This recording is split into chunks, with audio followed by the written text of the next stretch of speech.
Captain Marcus Kane had been hauling cargo through the outer system for 12 years, and in all that time, he'd never seen anything quite like the shimmering mass that now hung directly in their flight path. The resilient Dawn hummed around him, her fusion drives maintaining a steady burn toward the inner planets. But those damn sensors were giving him nothing but static. "Briggs, what the hell am I looking at here?" Kane barked at his navigation officer, a wiry woman with graying hair and the perpetual squint of someone who'd spent too many years staring at star charts. Lieutenant Commander Jessica Briggs tapped her console with increasing frustration. "Sir, I wish I could tell you. The spectral analysis is coming back as, well, nothing. It's like the sensors are looking at empty space, but we can all see that thing with our own eyes." Kane leaned forward in his captain's chair, studying the massive cloud formation that stretched across their path like a gossamer curtain made of starlight. It pulsed gently, shifting between colors that had no name, beautiful and somehow deeply wrong at the same time. Could be some kind of gas giant atmospheric discharge, suggested Chief Engineer Tommy Vasquez from a station near the back of the bridge. "Jupiter's been acting up lately with those solar flares. Since when do atmospheric discharges happen in deep space, Tommy?"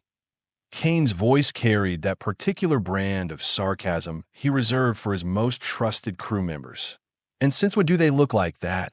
The cloud wasn't behaving like any natural phenomenon Kane had encountered. It moved with purpose, contracting and expanding in rhythmic patterns that reminded him uncomfortably of breathing. Or maybe that was just his imagination running wild after too many months in the Black Dot Doctor. Lisa Park, the ship's xenobiologist and medical officer, spoke up from her console. "Captain, I'm detecting some unusual electromagnetic signatures. Nothing harmful, but curious. It's almost like the cloud is scanning us." "Scanning us?" Kane raised an eyebrow. "Doc, clouds don't scan things." "This one might," Park replied dryly. "I have been monitoring our vicinity for the past 20 minutes, and those EM pulses are definitely focused on our ship. Whatever that thing is, it knows we are here." Kane felt a familiar chill run down his spine. The same feeling he'd gotten during the Proxima incident 5 years ago, right before everything went sideways.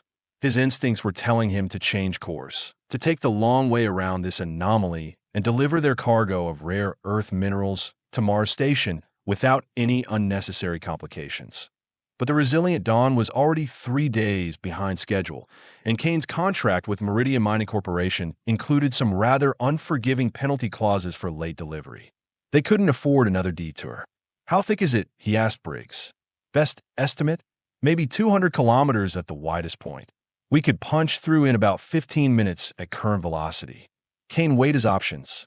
15 minutes versus 3 additional days and a significant financial penalty. The math was simple, even if the situation wasn't. "All right, people, we are going through. Briggs, plot us the shortest course. Vasquez, I want all non-essential systems powered down and full power to shields. Park, monitor everyone's vital signs and keep those medical scanners running." "Sir," Park interjected, "shouldn't we at least try to contact Luna Command? This could be something they need to know about." "And tell them what, Doc?" "That we found a pretty cloud that our sensors can't identify. They will file it under space phenomena, unexplained, and forget about it." Kane's tone softened slightly. "Look, I understand your concerns, but we have got a job to do. 15 minutes in and out, then we are home free with a nice bonus for on-time delivery." What Kane didn't mention was the growing sense of unease that had been building in his gut since they'd first spotted the anomaly. Something about it felt hungry, like it was waiting for them. The resilient Dawn adjusted course slightly, angling toward the thinnest section of the cloud. As they approached, Kane could see the formation more clearly through the bridge's main screen. It wasn't just randomly shifting colors, he realized. There were patterns, structures within the cloud that defied easy explanation. "Entering the outer edge now," Briggs reported, her voice steady despite the tension on the bridge. The moment they crossed the threshold, everything changed. The first thing Kane noticed was the silence. Not the absence of sound, but the presence of something else. A low, thrumming vibration that seemed to come from everywhere and nowhere, resonating through the ship's hull and into their bones. What the hell is that? Vasquez's voice cracked slightly. I don't know, Park replied, studying her readings with increasing concern. But it's affecting our nervous systems. I'm seeing elevated stress hormones across the board. The cloud enveloped them completely now, its strange light filtering through the ship's windows and casting everything in an otherworldly glow. Kane found himself holding his breath, though he couldn't say why. Hull integrity holding, reported Ensign Riley Hayes from the engineering station. No signs of corrosion or structural damage. Good, Kane muttered. How much longer, Briggs? 8 minutes to clear the far side, sir. 8 minutes. Kane could handle 8 minutes of weirdness if it meant keeping his contract and his crew employed. The shipping business wasn't exactly booming these days, and independent operators like himself were becoming increasingly rare. That's when the screaming started. IT came from the cargo hold first, a sound that no human throat should have been able to produce. High-pitched, warbling, and filled with what could only be described as absolute terror. That's Kowalski, Park said, already moving toward the medical kit. He was doing inventory in hold 3. Kane hit the comm button. Kowalski, report. What's your status down there? The only response was more screaming, accompanied now by the sound of metal being torn apart. Vasquez, Hayes with me. Briggs, maintain course. Park, grab your medical gear and follow us. Kane drew his sidearm as they made their way through the ship's corridors. The Resilient Dawn was a modest vessel, designed more for efficiency than comfort, and it didn't take long to reach the cargo holds. The screaming had stopped, which somehow made everything worse. They found Kowalski in hold 3, or what was left of him. The man was still recognizably human, but just barely. His arms had elongated grotesquely, stretching almost to the floor, while his torso had compressed to accommodate the change. His skin had taken on a translucent quality, revealing the frantic pumping of organs that no longer looked quite right. But it was his eyes that really drove home the horror of the situation. They were still Kowalski's eyes, still held that spark of intelligence and awareness that made him human. He knew what was happening to him, and he was terrified. Help me, he whispered, his voice barely recognizable. Please, Captain, make it stop. Park immediately began scanning him with her medical tricorder, her face pale but determined. I'm reading massive cellular restructuring. His DNA is changing, rewriting itself. Can you fix it? Kane asked, though he already knew the answer from her expression. I don't even understand what's happening, let alone how to reverse it, Park admitted. It's like his body is being rebuilt from the ground up. But according to what blueprint? Kowalski's transformation continued as they watched, his legs beginning to merge together while his spine curved in impossible directions. Through it all, his eyes remained human, pleading silently for help that none of them could provide. Captain, Briggs's voice crackled over the intercom. We got a problem up here. I'm showing anomalous readings from the crew quarters. Kane felt his blood turn to ice. What kind of anomalous readings? Life signs that don't match our crew manifest. Too many people, and some of them, her voice faltered. Some of them don't look human anymore.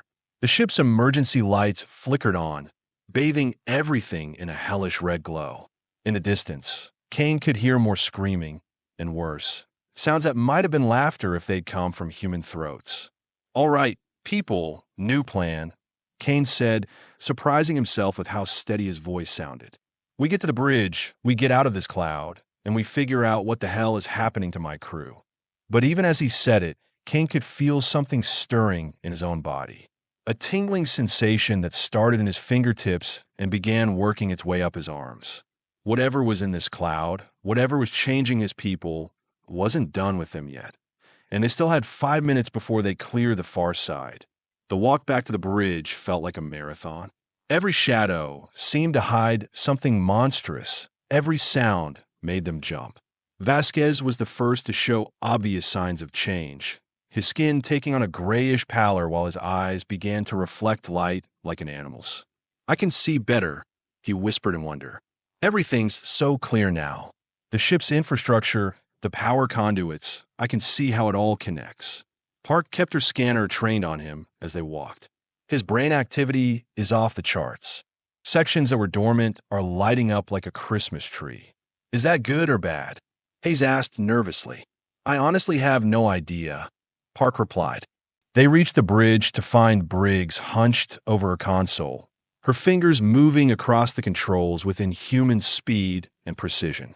Her navigation calculations, normally neat and methodical, now covered every available surface in incomprehensible equations. Briggs, Kane called out. Status report. She turned to face them, and Kane had to suppress a gasp. Her eyes had become completely black, like looking into the depths of space itself. But when she spoke, her voice was still recognizably hers. Captain, I understand now. The cloud isn't just changing us physically. It's expanding our consciousness, our capacity for thought and perception. I can see the mathematical structures underlying reality itself. That's great, Lieutenant.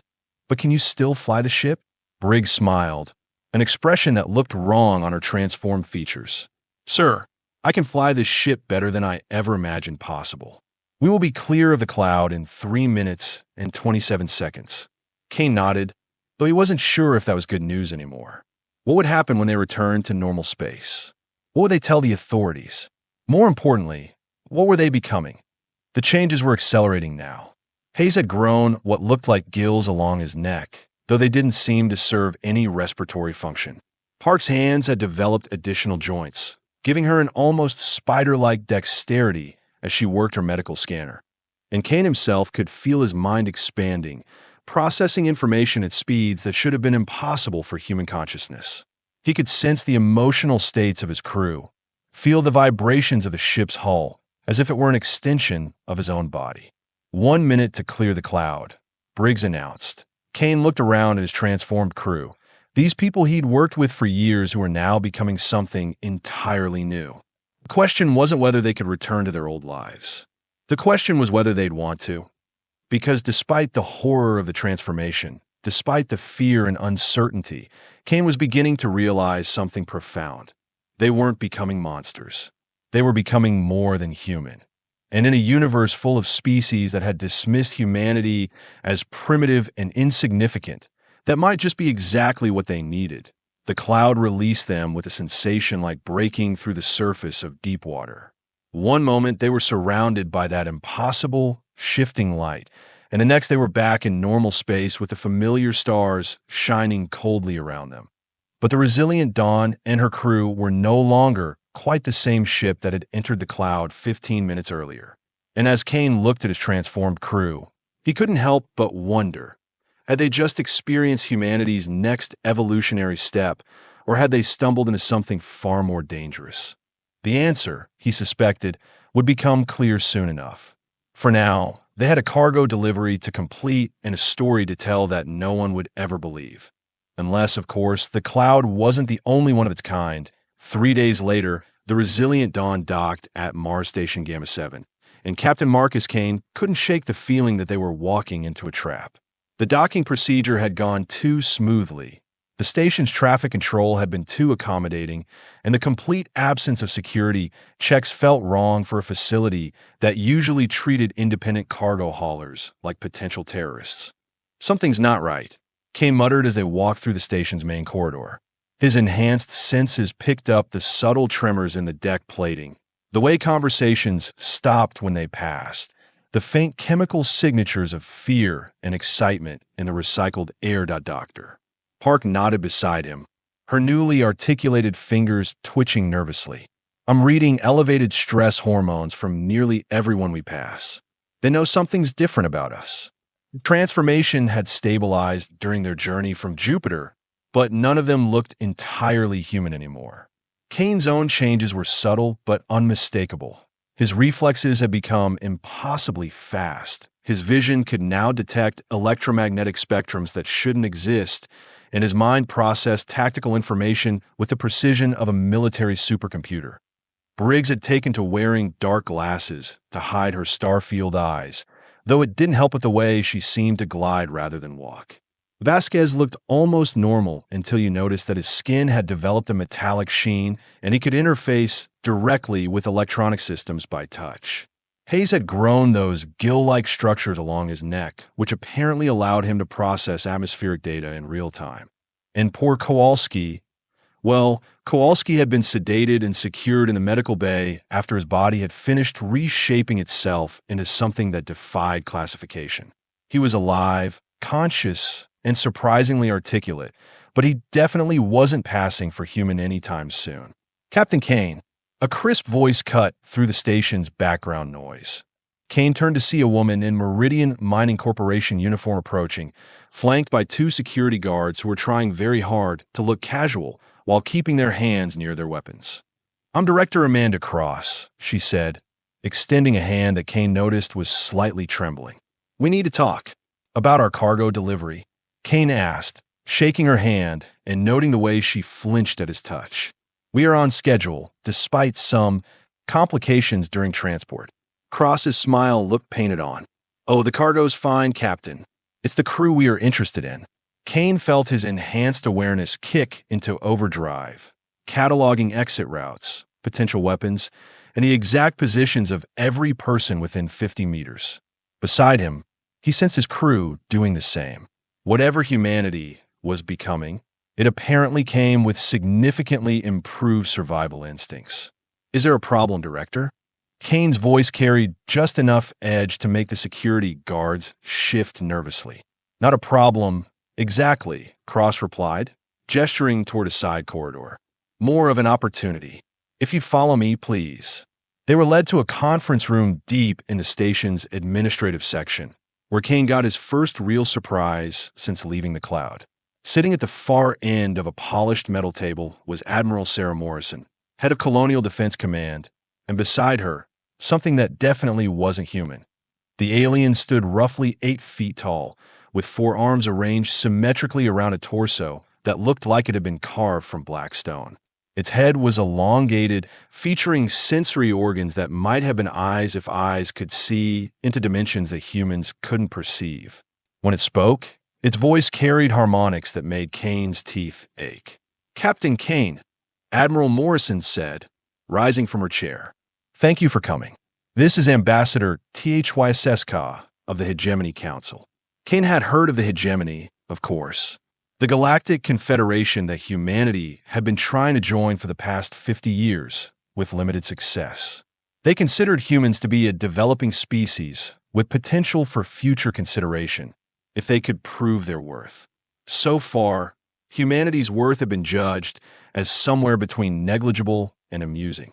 "Ambassador," Kane nodded politely, his enhanced senses already analyzing the alien's body language and biochemical signatures. "Interesting." The creature was nervous, maybe even afraid.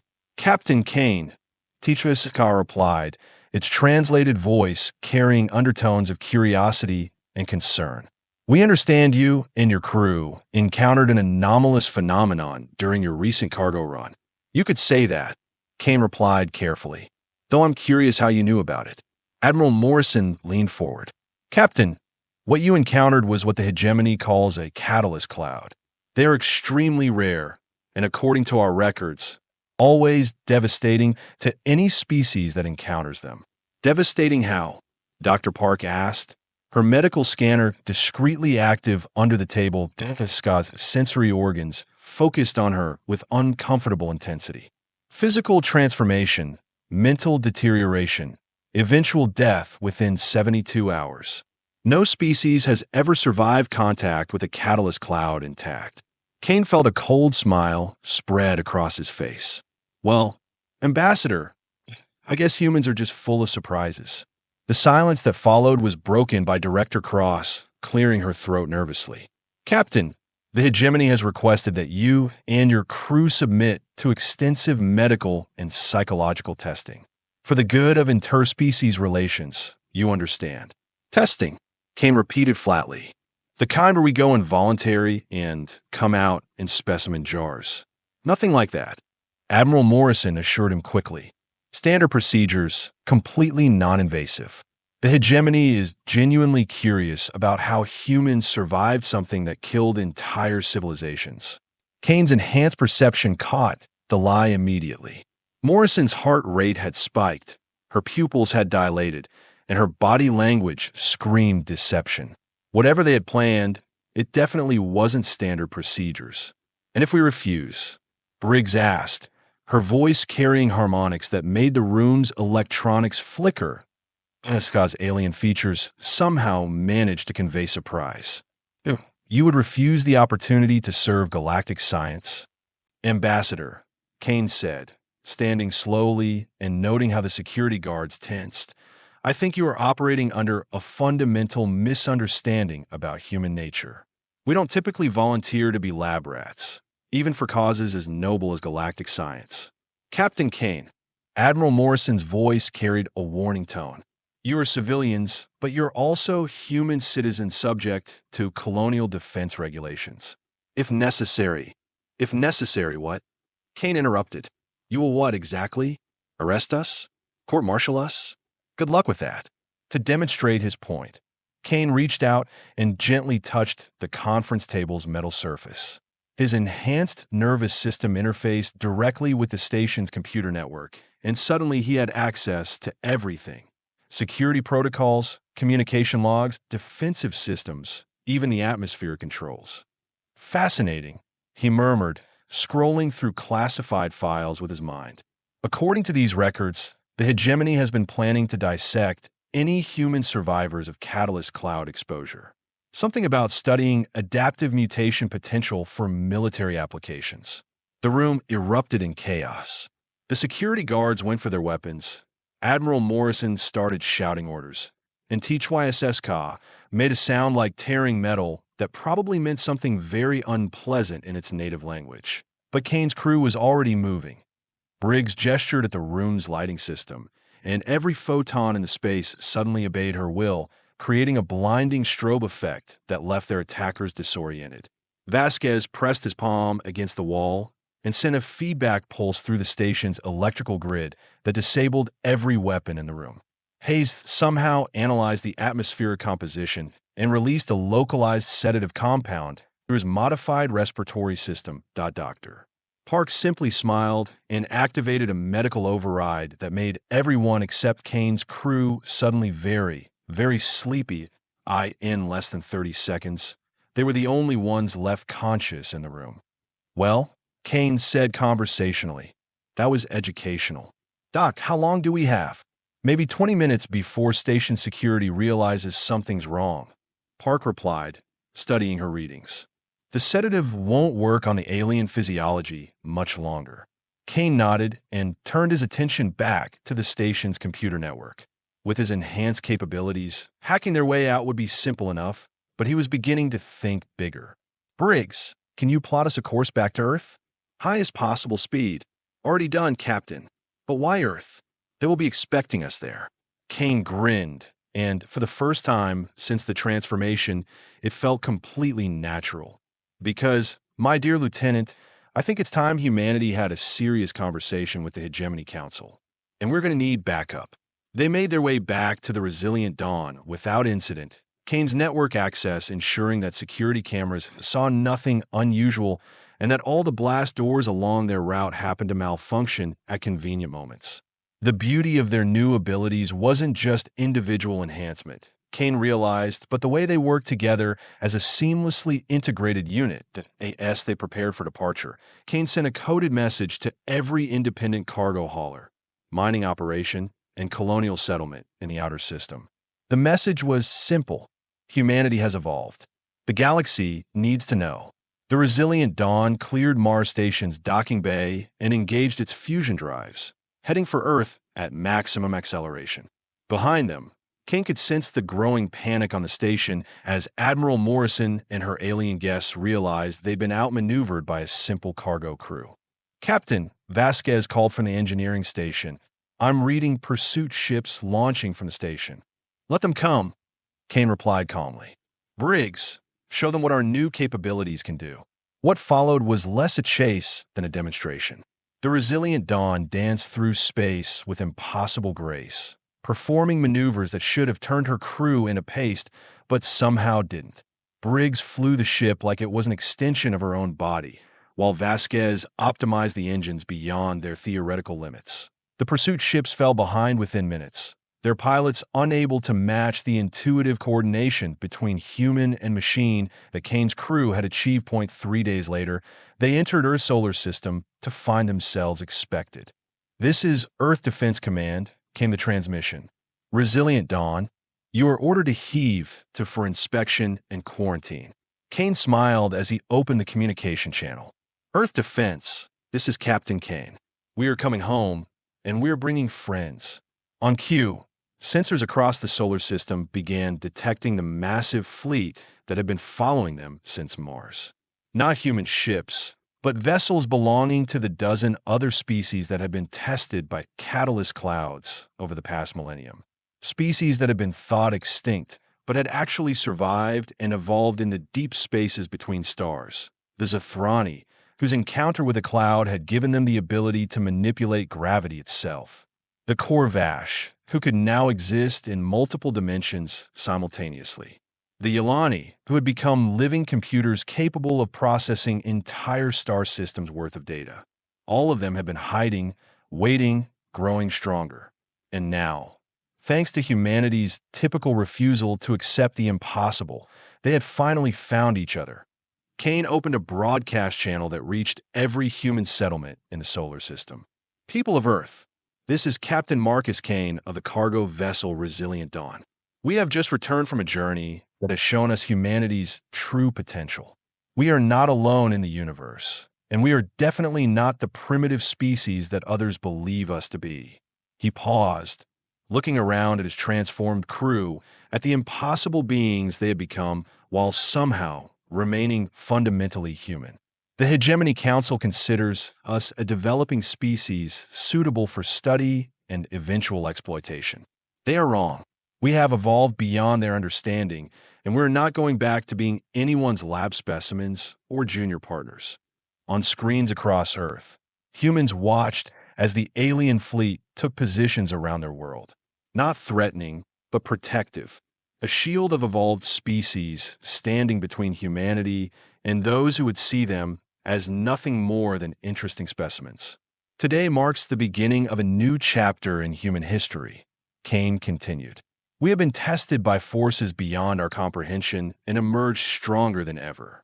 The galaxy wanted to know what makes humans special. Well, here's our answer. We adapt, we survive, and we never, ever give up." The response from the Hegemony Council came within hours. A massive fleet of warships, bristling with weapons that could crack planets. They had come to enforce their will on the upstart humans and their mysterious allies.